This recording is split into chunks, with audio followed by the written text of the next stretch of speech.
Welcome to our second episode on Tode Jutsu. Today we're going to discuss the use of the wrist in striking with Seikensuki.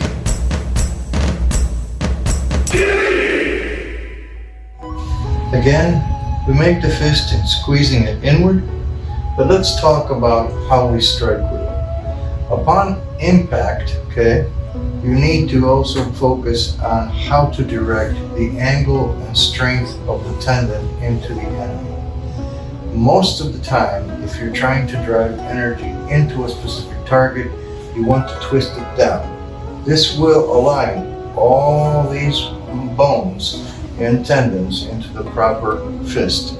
It also drives energy into specific areas of the nerve clusters of the body, which there are in what we do in our dojo, 36 striking areas.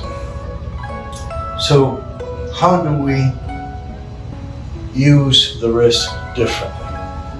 One of the things we do is to strike, for example, with shitazuki in an angular technique. We can strike down or we can strike up.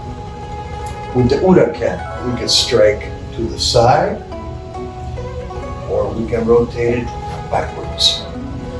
These motions of the wrist have to be strengthened, and one of the ways to strengthen them is through the use of the kettlebell or ishisashi, which is an equivalent of the kettlebell from old Okinawan.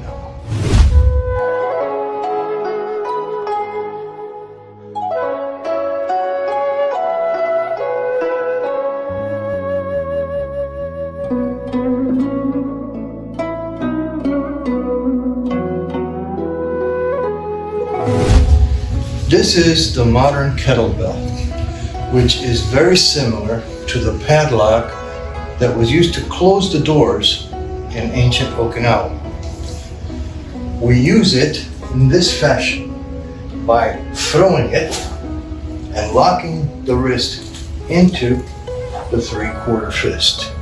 This develops two things: chinkuchi, which is the throwing power of Okinawan karate, and allows us then at the end of it to relax without losing the control of the weight. This relaxation, when we take the weight away, allows us then to feel what the Okinawan masters called atifa, or exploding hand. This is important as part of the difference between modern karate and old Tode Jutsu was the concept of explosive penetration into the body relative to chinkuchi and atifa.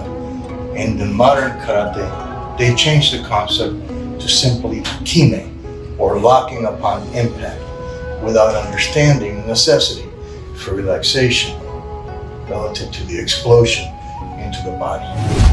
Techniques that can be used to develop the tendons and muscles of the arm relative to this motion are simply to rotate the kettlebell down to the tips of the fingers and roll it back up. Rotate down and roll it back up. It can be done slow, as you can see, or it can be done quickly, which allows this then to relax and drop back down again. On the downward motion, same thing. Downward motion, same thing. Same thing. Sideways motion, same thing. Same thing. Same thing. For the uraken, for the shitasuki down, for the shitasuki. Keiko ken and oniken have to be used in a logical fashion. We must understand what the anatomy of the body can and cannot do. Regardless of the amount of training that we do on the makiwara with these techniques, we must also remember that we must strike areas of the body where the nerve clusters are that are softer than what we are hitting with. We can train this, we can make it hard, We can allow it to receive great impact as the masters did during the Tode Jutsu era. But the bottom line is that when we think hard about what they did, they always struck into the body into areas that were softer than what they were striking with. In other words, it makes no sense, for example, to drive nukite into the forehead, but it makes sense to drive augmented nukite correctly into the triple heater 17 point or areas underneath the body where the softer parts are accessible to such a strike. Also, we don't want to drive through with the strike. Nukite and Keikoken and Oniken have to be snapping techniques that go in and come back out.